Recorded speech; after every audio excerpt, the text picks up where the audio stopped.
I can honestly say that from the very start, I knew there was something weird about Sarge.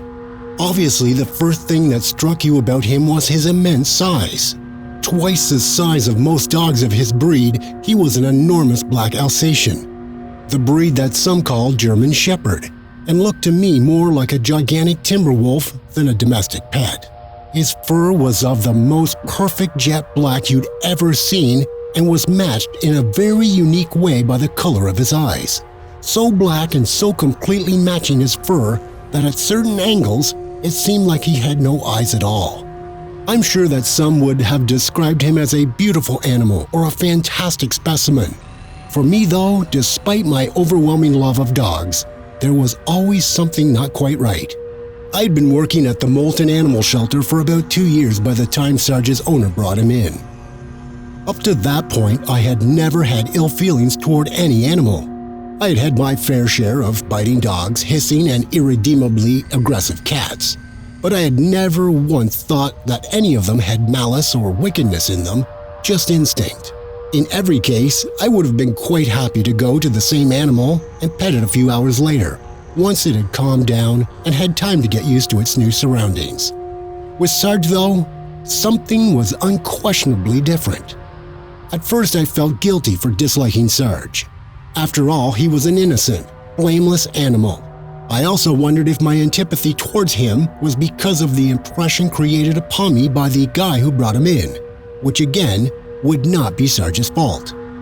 The man who brought Sarge to the shelter looked as if he hadn't slept in months. I suspected perhaps a long-standing addiction, a suspicion that made me wonder why Sarge was in such good condition, especially since in my experience, drug addicts tend not to be the best or most conscientious owners of pets. In terms of conversation, the man was limited in what he would share. All he kept repeating was that he couldn't have Sarge anymore, that his wife was seriously ill and he couldn't take care of the both of them. He apologized over and over for giving up Sarge, but to be fair, whatever was going on in his life, he did look as if he was at the end of his tether. More concerning for me, as the one taking control of Sarge, was the twisted knot of fairly fresh-looking scar tissue that the owner had running down the whole left-hand side of his neck and throat, right down to his collarbone. Whilst I'm no expert, the scars looked distinctly like bite marks, and not only a nip, but a chew, shredding bite. It was as if at some point in the not-too-distant past, the owner had been mauled and very badly bitten by a large and exceedingly powerful animal. An animal, I reasoned, like Sarge. As I say, at first I thought maybe it was the idea of Sarge being a violent dog, or having been abandoned by a drug addict owner, that made me feel weird toward him. But that thought only lasted a day, right up until the point that I first went to give him his feed. At the shelter, each dog has its own separate cell, like a little doggy jail. The cells, or rooms as we call them, are basically just concrete squares with bars and not exactly ideal, but each dog is given a comfortable bed, food and water, and is taken out for exercise every day. That first night, when I took Sarge his feed, I was alone. It was around 8 p.m., and I was doing the late feed for the dogs that had come in during the day and might not already have been fed. I walked down the long corridor, doggy cells on either side of me, and with the whole thing lit with just an old fluorescent strip light. You might think that as soon as you move past the dogs, they'd all start barking. Some do, but you have to remember they're in a new situation. It's hard for them to be territorial when they're in that sort of mixed-up environment. So a lot of the time, most of them stay quiet. Sarge was one of the quiet ones, but with him, it was different. Firstly, there were dogs on either side of him. In the cells on either side, the dogs were not just quiet, they were terrified.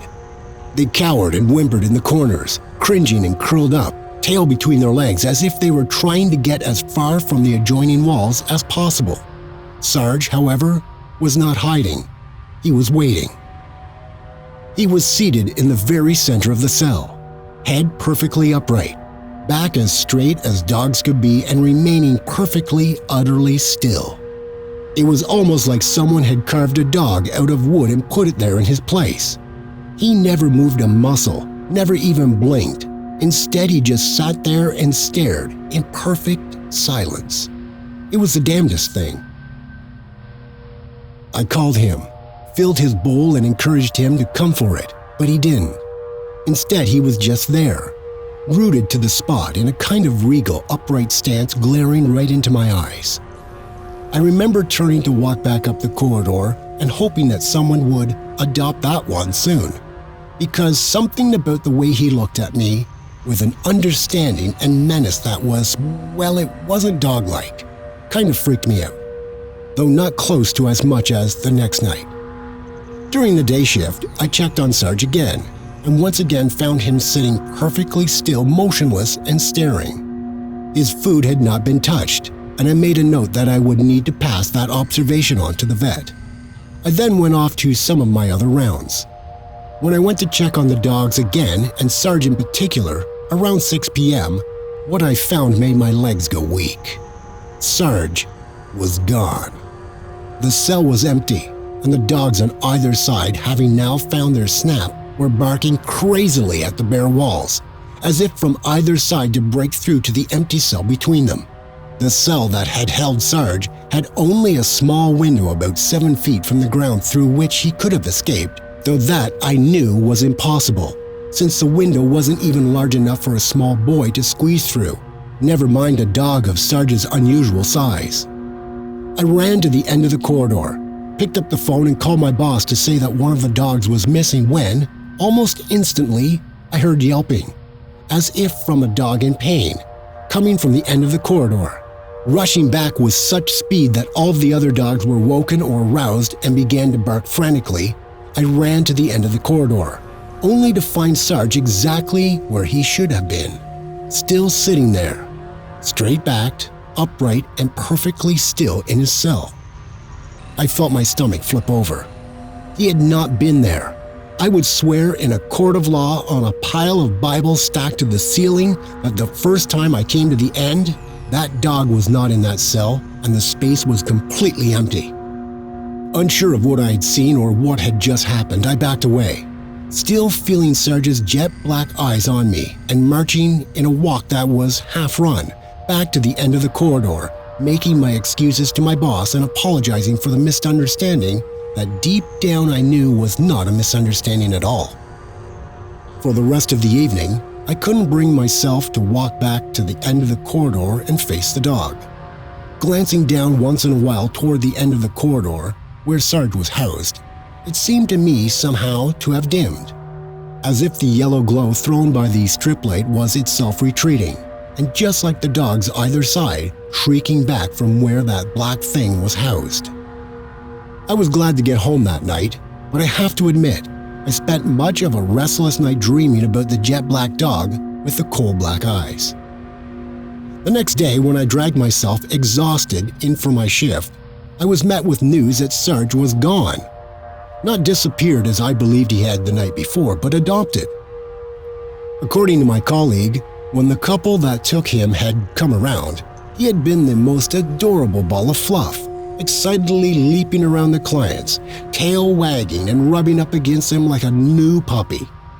He really was, according to one of my friends, the biggest, softest lump you've ever seen. I couldn't believe what I was hearing, but I accepted it. At least I thought Sarge is gone and I won't have to deal with him again. Later that day, an investigator arrived. The official, a man named Appleby, was from the environmental health. He asked me if a large black dog named Sarge was on the premises. I explained that Sarge had been there but had been adopted earlier that day and hopefully having found a forever home. At the idea of this, Appleby visibly winced, cringed in the same way I'd seen the dogs in the cells either side of Sarge do the previous evening. He said he didn't want to panic me, but explained that he was investigating a string of deaths, 4 in Moulton and several in the nearby city. The only link he could find between the cases other than the illness and the scars the victims seemed to have was that at some point each couple had adopted a huge black dog. He had traced the dog through a series of adoptions at several pounds and animal shelters as having been named Sarge. In every case, the deceased former owner seemed to almost have wasted away, their muscles atrophying as if they had not been used in months, despite the fact that there seemed to be no underlying issue. To me, Appleby said, it looks like the dogs had a go at all of them and it's got some kind of infection or something. Honestly, it's nasty. These folks look like they were just dried up from the inside out. I tried as best as I could to hide my reaction to this revelation. Gave the officer all the information I could on Sarge and his new owner's details. Though I'll admit I left out the parts about Sarge's curious habits and his supposedly disappearing act. A few nights later, I was sitting with a friend in the pub and explaining this whole scenario to him when a woman, an oldish lady, in her 60s at least, with a thick Central European accent that I couldn't quite place, got up and walked over towards us. She had clearly been eavesdropping on our conversation and looked decidedly rattled. After crossing herself 3 times in a curiously exaggerated way that involved bending right over as if scooping water up from the ground, she stood over the table and told us, "If that dog ever comes to you again, kill it." I was a little taken aback by this, and as a trainee vet, considered the idea of putting down a healthy animal, even one as creepy as Sarge, more than a little unethical. I started to protest, but she interrupted. "In my country, we have a thing called strigo, what you people call vampire." My friend blew out his cheeks and smiled nervously, but I was far more willing to listen. "In your stories, when the thing changes shape, it shifts and melts into wolves and bats, things that would scare or repel. But where I'm from, it's different. Remember, to enter a home, a vampire must be invited. There is a reason why in my village we put mountain ashes and roses over the doorway, and we never, ever allow cats and dogs to be brought or invited into the home." I thought immediately of Appleby's words, of how every dog that leaves the shelter does so with official adoption papers, welcomed and formally invited, as Sarge had been multiple times, into their supposed forever homes. I thought for a moment of huge black dogs that change at night into things less or perhaps more than men. Things with withered leather-like skin and coal black eyes. Creatures formed from shadows and ash that emerge in their true forms late at night to stalk and hunt and feed upon those who have invited them in. Without even finishing my drink, I got up and called Appleby. To his credit, he listened attentively to the madness I was spouting and promised to check in with Sarge's new family the next morning, which he did. Though of course by then, it was already too late. I have called every shelter in a dirty mile radius, telling them to keep an eye out for a huge black dog. So far, nobody has reported one being put up for adoption, but still, every day I call and every day I check. What I plan to do when I find him, I'm not quite sure, as I imagine putting down Sarge might be more difficult than you'd think. What I hate most about the whole thing is the way it makes me look at other dogs, the way it makes me wonder, every time someone signs to adoption, whether it is a new best friend or a new worst enemy they are inviting into their home.